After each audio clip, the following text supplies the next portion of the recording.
Bedriftshelsetjeneste, ofte forkortet til BHT, en tjeneste som skal hjelpe ansatte, ledere, arbeidsmiljøutvalg og verneombud i å skape sunne og trygge arbeidsforhold i virksomheten. NTNU sin bedriftshelsetjeneste en faggruppe i HMS-seksjonen, som består av ansatte med god kompetanse innenfor arbeidsmiljø og systematisk HMS-arbeid. Denne faggruppa bedriftshelsetjeneste for alle ansatte ved NTNU. BHT bidrar med råd, informasjon og opplæring, og hjelper ansatte og ledere med utfordringer som kan oppstå i arbeidsmiljøet. Vi har fokus på å forebygge arbeidsrelaterte skader og sykdommer, og målet å gjøre arbeidsmiljøet så godt at det bidrar til å gi de ansatte god helse. Som bedriftslege jeg medisinsk ansvarlig i bedriftshelsetjenesten. Ansatte som arbeider under forhold de kan bli syke av, skal ha medisinsk oppfølging og råd om generelle vernetiltak og individuell helse. Det kan være arbeid med farlige bakterier, kreftfremkallende stoffer eller skiftarbeid. Jeg følger også opp ansatte som har fått helseskader etter uhell og ulykker på arbeidet, og jeg gir råd i sykemeldings- og uføresaker. Hvis du tror at du blitt syk på grunn av arbeidet ditt, det viktig at du tar kontakt.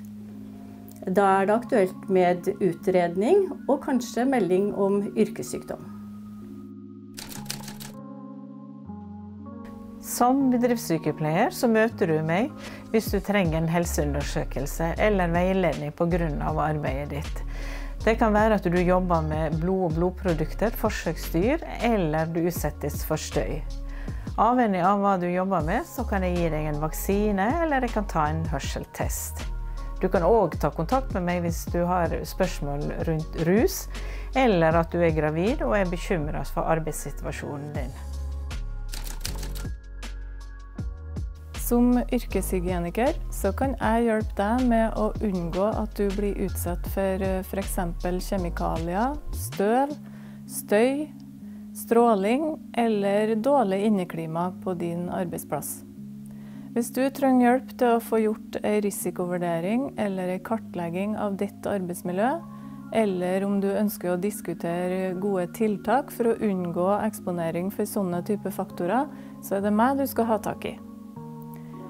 Hvis det hensiktsmessig, så kan jeg også komme og gjøre målinger av forholdene på din arbeidsplass. Som bedriftsfysio kan jeg hjelpe deg å forebygge arbeidsrelaterte muskel- og skjelettplager. Belastningsplager kommer gjerne snikende over tid, og kan komme av at jobben din for tung, for ensformig, av uheldige arbeidsstillinger, eller at du rett og slett holder på for lenge. Har du mistanke om at jobben din gir deg belastningsplager, så kan du ta kontakt med meg for å få en vurdering av din arbeidssituasjon.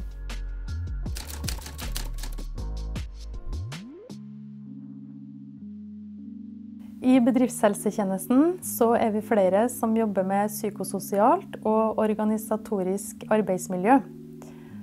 Og Eli, hva egentlig det? Kort sagt handler det om hvordan rammene på jobb og samspillet mellom mennesker påvirker trivselen, helsa og produktiviteten vår. I praksis betyr det at du kan kontakte oss for råd og veiledning dersom det utfordringer i arbeidsmiljøet ditt, eller du har behov for en fortrolig samtale med en nøytral part. Det hender også at vi den tredje og uavhengige parten i en samtale. Det kan være når dialogen vanskelig, eller i sykefraværsoppfølginga. Men vi jobber jo ikke bare på individnivå. Vi kan komme til dere og holde presentasjoner om ulike tema, for eksempel arbeidsmiljø og mental helse, eller mestring i arbeidshverdagen. Vi kan også komme med innspill på hvordan jobbe godt når ting vanskelig. Det må ikke være utfordringer for at vi skal bidra inn i en gruppe. Vi kan også bidra om dere ønsker å gå fra bra til bedre. Alle som jobber i BHT har taushetsplikt, både om personlige forhold og om interne forhold ved NTNU. Det betyr at du kan komme til oss med dine spørsmål og problemstillinger uten at det du forteller oss blir kjent for noen andre, med mindre du ønsker det selv, eller det er snakk om akutt fare for liv og helse.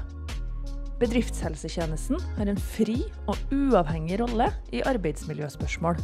Det betyr at vi gir faglige råd uten å være part i saken som diskuteres. Det betyr også at NTNU som arbeidsgiver ikke kan påvirke de rådene vi gir, men samtidig er det opp til arbeidsgiver om rådene følges. Alle ansatte i NTNU kan ta kontakt med bedriftshelsetjenesten for å diskutere problemstillinger knyttet til arbeidsmiljøet sitt. Ta gjerne kontakt med oss på e-post, eller snakk med en av oss i BHT dersom du har behov for å diskutere noe som er sensitivt. Vi er et lavterskeltilbud. Bare spør, du trenger ikke å avklare med leder før du kontakter oss. Hvis du er i Trondheim og vil besøke oss, så er adressa Sverres gate 12.